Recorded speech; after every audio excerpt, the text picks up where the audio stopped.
사실 우리가 그렇지 않습니까? 이게 꿈인지 아닌지 어떻게 아세요? 꿈인지 아닌지 예. 깨어있으니까 아는 거 아닌가? 예? 깨어있으니까. 깨어있는 꿈인지, 지금 우리가 꿈속에 깨어있는 건지. 그건 이, 모르겠네요. 자면서, 잘 때 일어나는 생각이 꿈이라고 그러죠. 꿈이나 생각이나 똑같은 이치라고 해요. 그러니까 낮에 일어나는 꿈이 생각이라고. 그러니까 생각 속에 사는 것은, 생각으로 사는 것은 꿈속에 사는 것과 똑같은 거예요. 꿈과 똑같은 거예요.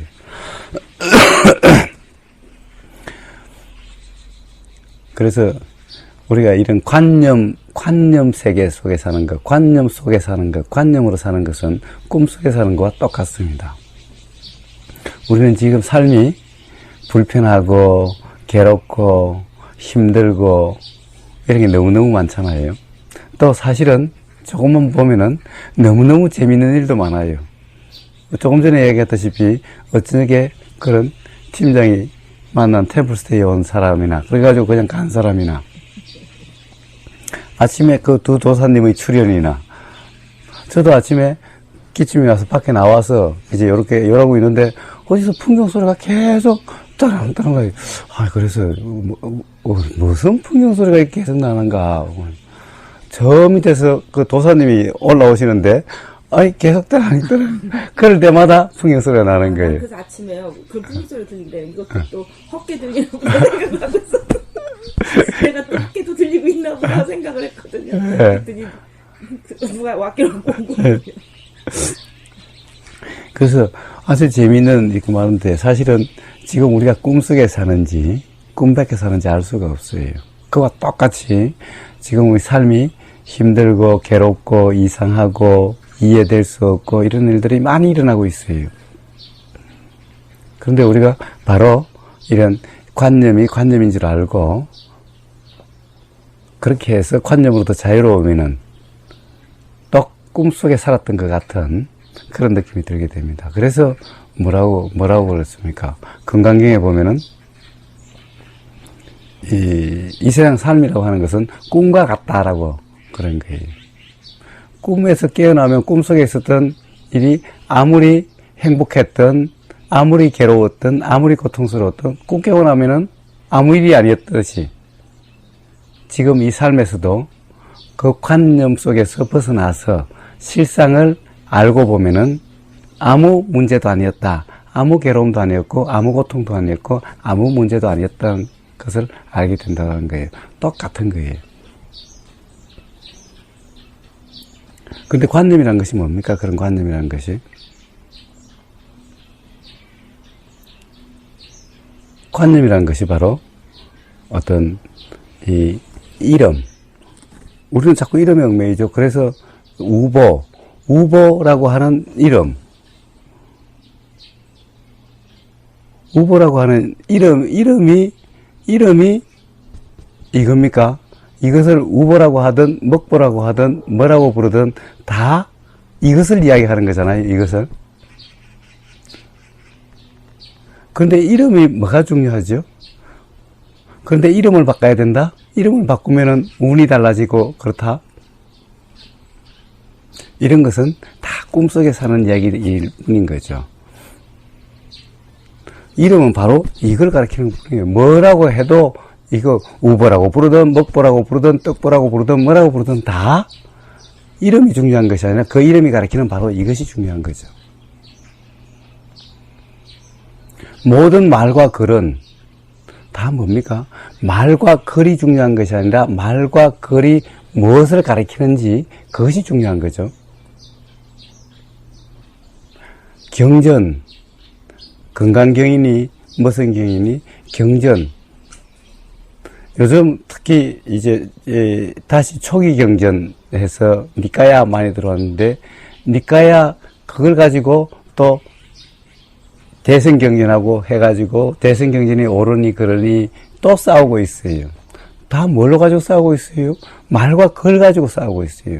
말과 글로 거기에 기록되어 있는 그거 가지고 틀린니 맞니 하고 있는 거예요. 말과 글이 중요한 것이 아니라 말과 글은 뭔가 전달하려고 하는 표현 방법, 표현 수단이죠. 뭔가를 전달하기 위해서 말이라는 것을 하는 거지 말 자체가 아니라 말로서 뭔가 전달하려고 하는 거죠. 그러니까 말과 글이 중요한 것이 아니라 말과 글로서 뭘 전달하려고 했는가, 바로 전달하고자 하는 그쪽으로 바로 관심이 가 있어야 된다는 것이, 말과 글을 가지고 얽매이면 안 된다는 거예요. 경전도 바로 전달하고자 하는, 부처님이 어떤 전달하고자 하는 그것을 표현하는 말일 뿐인 거예요. 그러니까 부처님이 이 경전을 통해서 무엇을 전달하고자 하는가라고 하는데 바로 관심이 가 있어야지, 말 자구에 얽매이면은 부처님이 전달하시고자 하는 그 마음을 알 수가 없는 거예요.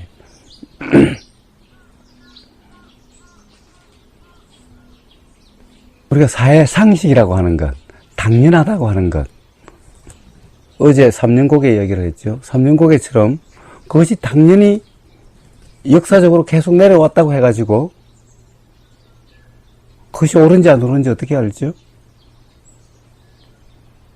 바로 그런 당연하다는 것을 그렇게 믿어버리면은 삼륜곡의 그 우화처럼 그렇게 그 3년밖에 못 산다라고 해서 스스로 마음에 병이 생기고 그래서 실제로 죽게 되는 그런 상황이 될 수도 있는 거예요.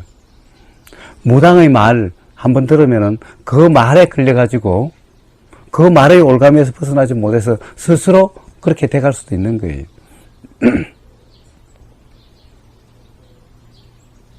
부모, 자식, 자식이라고 하는 거기에 얽매여서, 자식이라고 하는 거 실제로 자식은 피를 나눈 게 실제 자식이라고 한다면은 자식이 바뀌어도 실제로 자식도 몰라보고 그렇게 내가 자식이라고 생각한 그 생각에 얽매여서 그렇게 하고 있는 거죠. 지금 어떤 드라마 보니까 그런 드라마가 있더라고요. 그 드라마 속에 이런 거예요. 자기 아들, 재벌인데 자기 아들이 심장병 때문에 심장을 교체를 해야 된대요.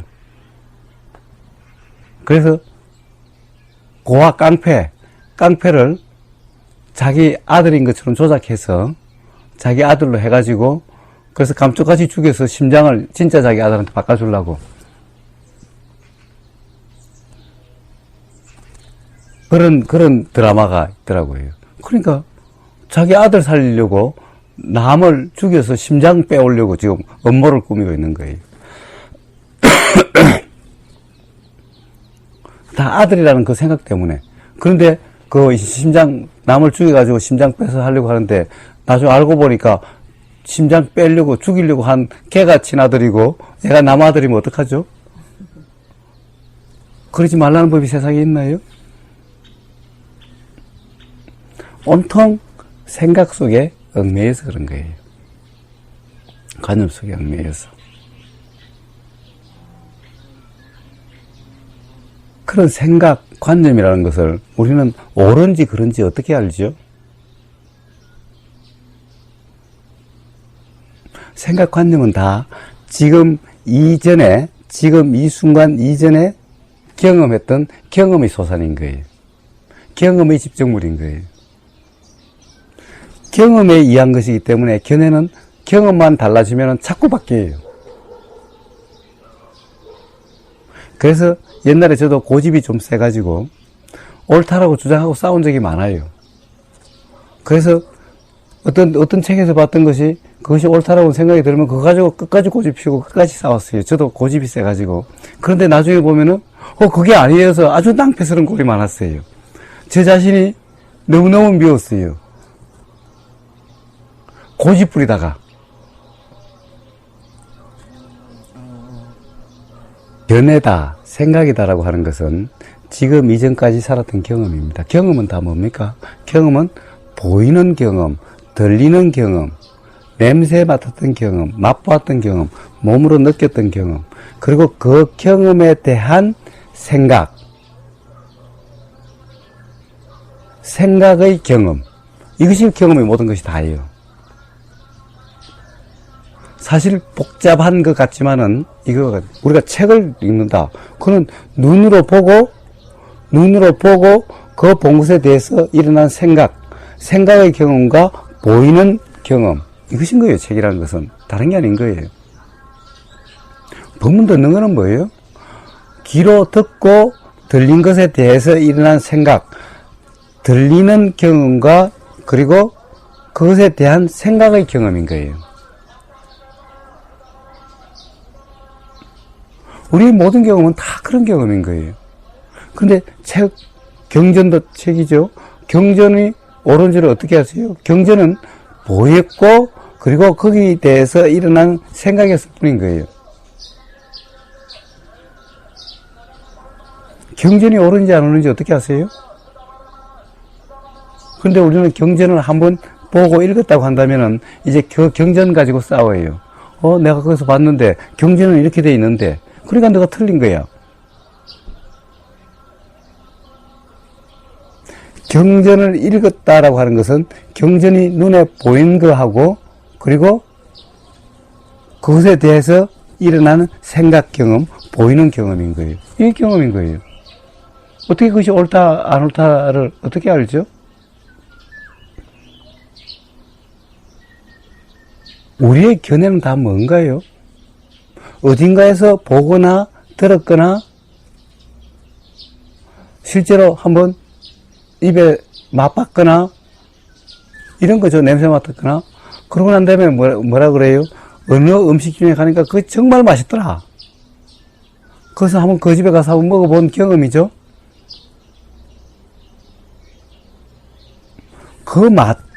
그 맛이 정말 모든 사람에게 맛있다고 어떻게 알죠? 내 입에만 맛있는지 모든 사람이 맛있는지. 우리는 이런 경험들을 가지고 그런 경험들이 어떤 하나의 뭐라고 그럴까 쌓이고 쌓이다 보니까 하나의 견해처럼 어떤 견해로 된 거예요. 그런데 그 견해를 옳다라고 그 견해로 맨날 싸워요. 정치 오늘 아침에도 그런 정치하는 사람들 왔다 가지만은 그래요. 맨날 싸우잖아요. 맨날 똑같은 문제를 놓고도 맨날 반대되는 의견으로 싸우잖아요. 누가 옳은지 그 옳다라고 그렇게 주장하고 그렇게 싸우는데 옳은지를 어떻게 그 사람들은 알죠? 다 그런 경험일 뿐인데 다 그 경험의 뿐인데 가령 학식이 높고 공부를 많이 했다는 사람들은 책을 많이 보고 그랬다는 것을 가지고 주장을 하죠. 그 책이 옳은 줄 어떻게 하는데 그 책 또한 보이고 그리고 거기에 대한 생각이었을 뿐이지 그것이 뭐 별다른 거였다고. 우리가 가장 가령 기록한 것이 가장 신뢰성이 있고 하는 것은 가령 절이니까 이야기를 하면 부처님 말씀들은 불경이 가장 관련된 책에서 가장 권위 있는 책 아닌가요? 근데 그것은 뭘 기록했나요? 부처님의 경험을 기록한 거예요. 부처님이 말씀하신 말씀을 기록한 거예요, 그냥. 부처님의 말씀을 직접 듣든가, 아니면 그 기록하신 그 글을 봐도, 글을 본다라고 하는 것은 우리한테는, 보는 사람한테는 보이는 경험, 본 경험과, 그리고 거기서 일어난 생각의 경험일 뿐이죠. 그리고 그것에 대해서 들은 경험밖에 없죠. 우리의 경험은 그건데, 옳은지 안 옳은지를 어떻게 알고 그걸 가지고 주장하고 그걸 가지고 싸우고 그러죠? 고집하고 그러죠? 모든 우리가 옳다라고 하는 것은 전부 다 왜 옳은가요? 내가 옳다라고 생각해서 옳은 것일 뿐이잖아요.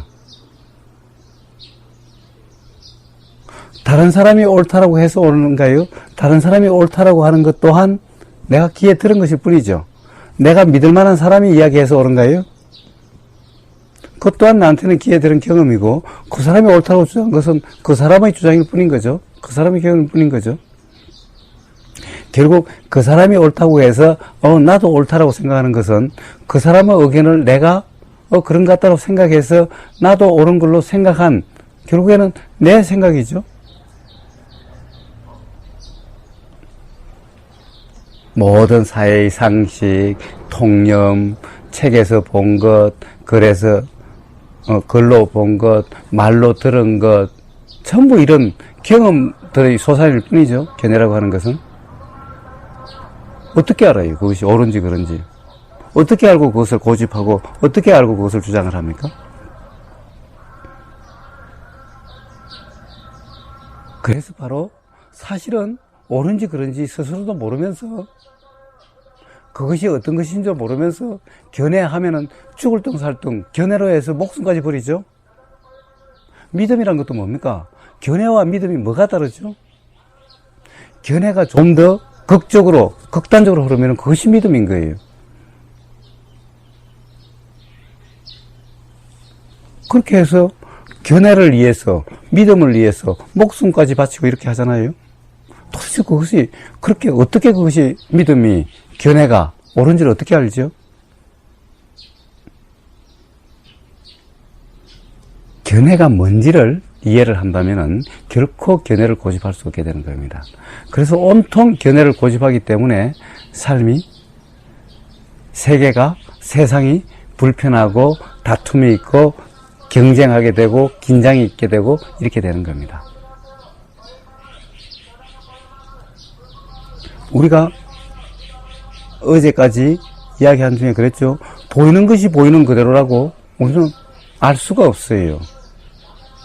우리 눈에 이렇게 사람으로 보이지만 여기서 우리 눈에 이렇게 보이는 것이 뱀 눈에는 이렇게 안 보이고 개 눈에는 이렇게 안 보이고 가령 현미경 돋보기를 들이대면 또 이렇게 안 보이고 이렇게 되는데 도대체 어떤 것이 진짜 모습인지 알 수 없는데 보이는 것이 보이는 그대로라고 어떻게 주장을 하죠? 그래서 부처님이 뭐라고 그러셨습니까? 코끼리 비유를 드는 거예요. 장님의 사람이 코끼리를 한 만져보고 제각각 코끼리는 어떤 거라고 주장을 하고 싸우는 거예요. 코를 만져보는 사람은 길쭉하고 다리를 만져도 뚱뚱한 기둥과 같더라. 몸통을 만져봐서 뭐야 큰 덩어리 같더라. 이렇게 서로 견해를 가지고 싸우는 거예요. 이와 똑같은 꼴인 거예요. 견해를 가지고 싸우는 것은.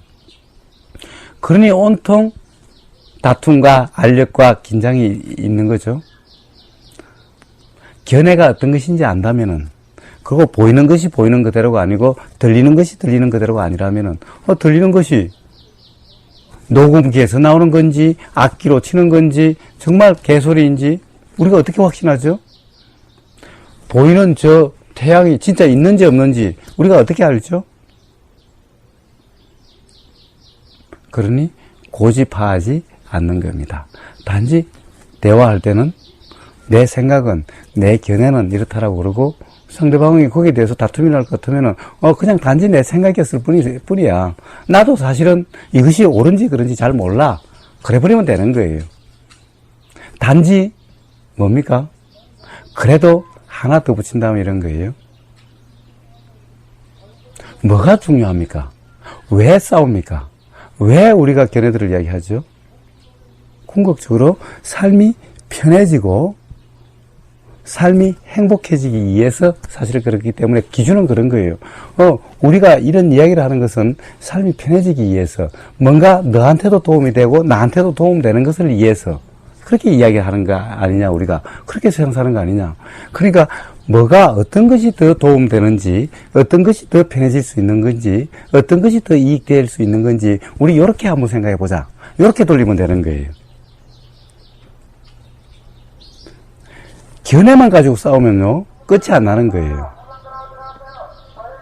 그래서 항상 견해를 이야기할 때는 동시에 그 서로 견해를 가지고 하는 그 이유를 같이, 목적을 같이 이야기하면 돼요. 그것이 뭐냐?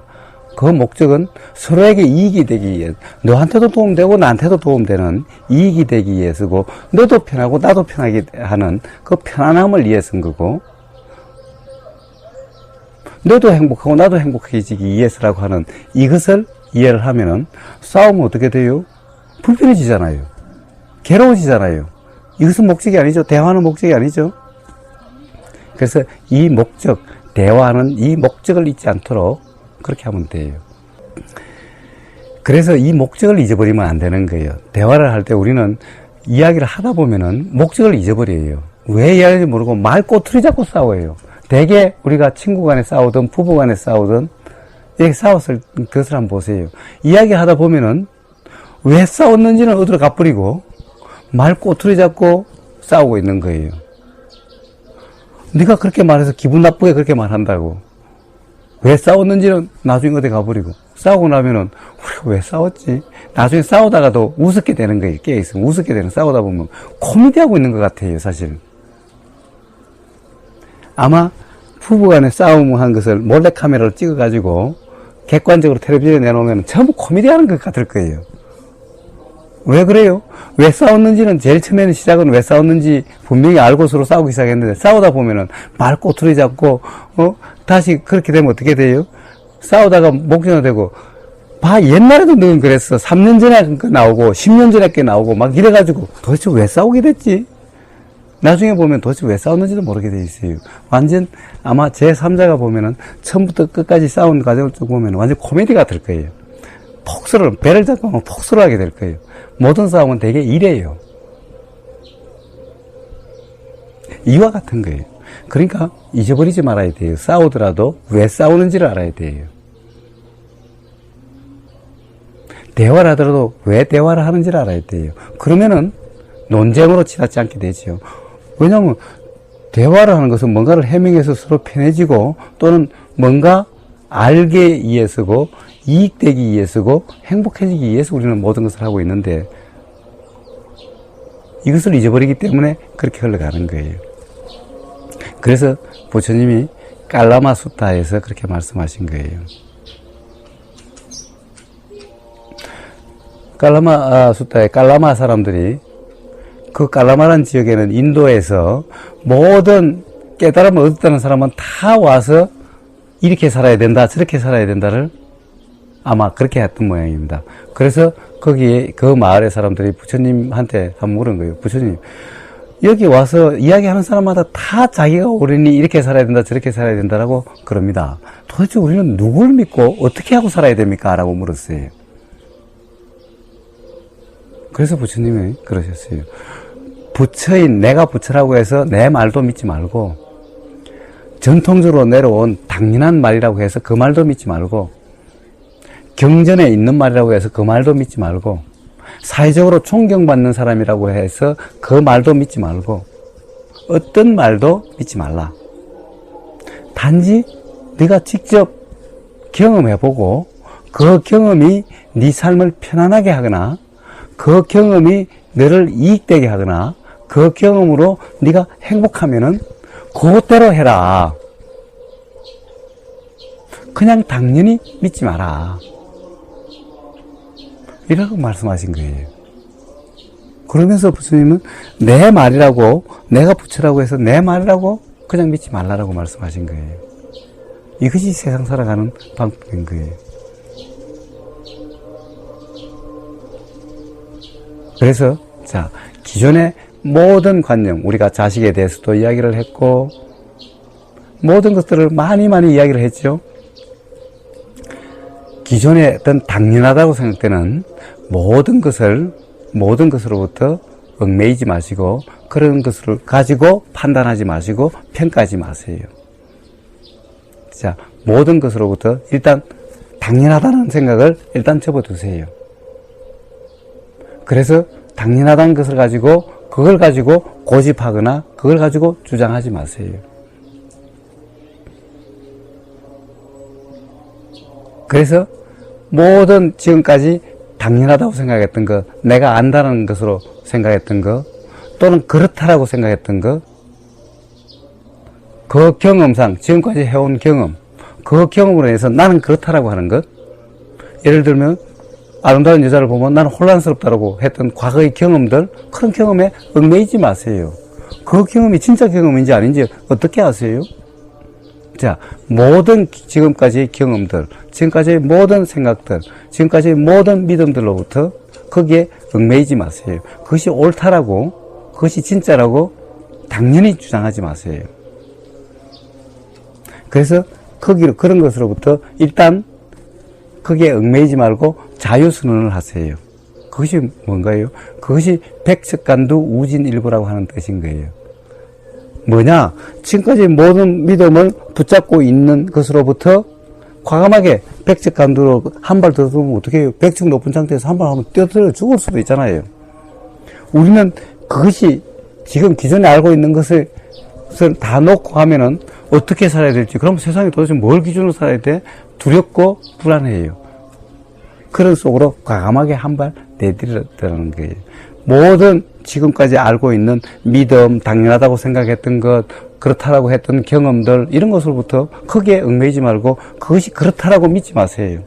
이것이 바로 백척간두 우진일보라는 뜻인 거예요. 그리고 단지 지금 그냥 알아지면 알아지는 대로, 지금 들리면 들리는 대로, 지금 이 순간에 그냥 알아지는 그 상태로, 어떤 선입관도 갖지 말고, 어떤 선입관에도 얽매이지 말고, 그냥 알아지는 그 상태 그대로, 어떤 선입관으로 판단하지 말고, 평가하지 말고, 그냥 알아지는 그대로, 느껴지는 그대로, 그냥 그대로 있어 보세요. 알아지는 것을 어떻게 하려고 하지 마세요. 알아지는 것들은 전부 다 자연의 작용일 뿐이라고 그랬잖아요. 판단하지 말고, 어떻게 하려고 하지 말고, 다 자연의 이치대로, 작용대로 그냥 놔둬보세요. 삶이 어떻게 되는가. 그것이 바로 그렇게 사는 것을 백척간두 우진일보라고 하는 겁니다. 저도 맨날 어떤 그런 고집이 세고, 고집이 세다는 것은 견해가 강한 거죠. 그렇게 살아서 제 이름을 우보라고 한 거예요. 우보가 무슨 뜻인지 아세요? 백척간두 우진일보.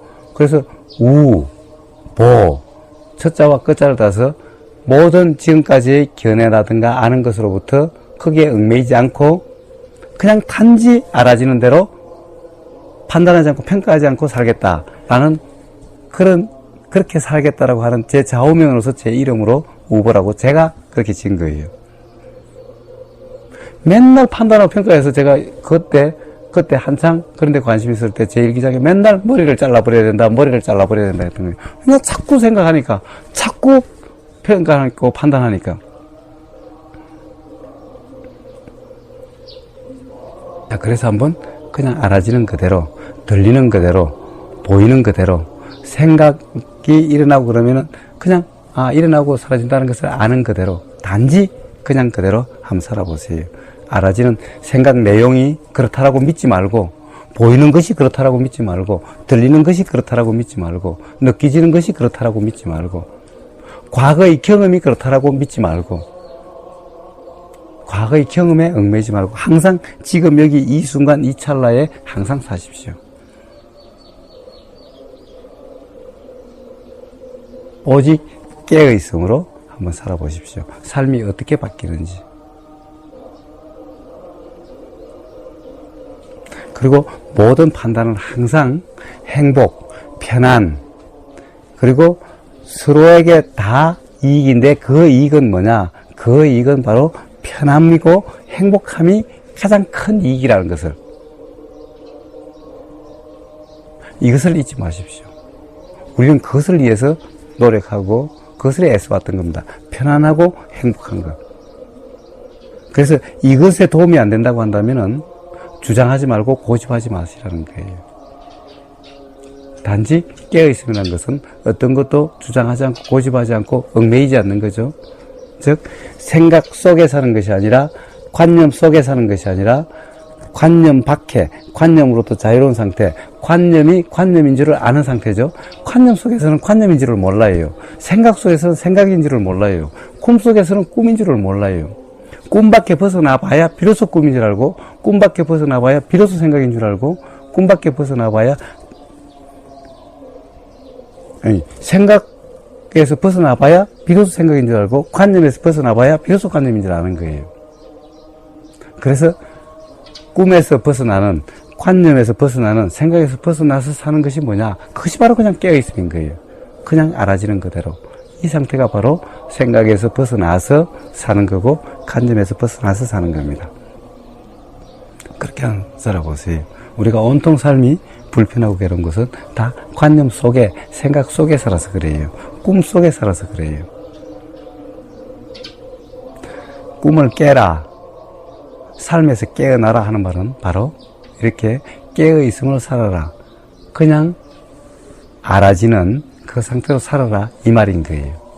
이렇게 삶이 온전해졌을 때 바로 부처님이 가장 행복하다라고 말씀하시는 상수멸, 즉 생각으로 인한 느낌이 없어진 단계. 생각으로 인한 느낌은 항상 좋은 느낌 아니면은 안 좋은 느낌, 옳은 느낌 아니면 안 옳은 느낌, 아름다운 느낌 아니면은 아름답지 않은 느낌, 항상 이런 느낌이지만은 상수멸, 생각의 느낌이 없어진 단계의 느낌은 항상 그냥 그대로의 느낌, 온갖 것이 그냥 그대로의 느낌인 거예요.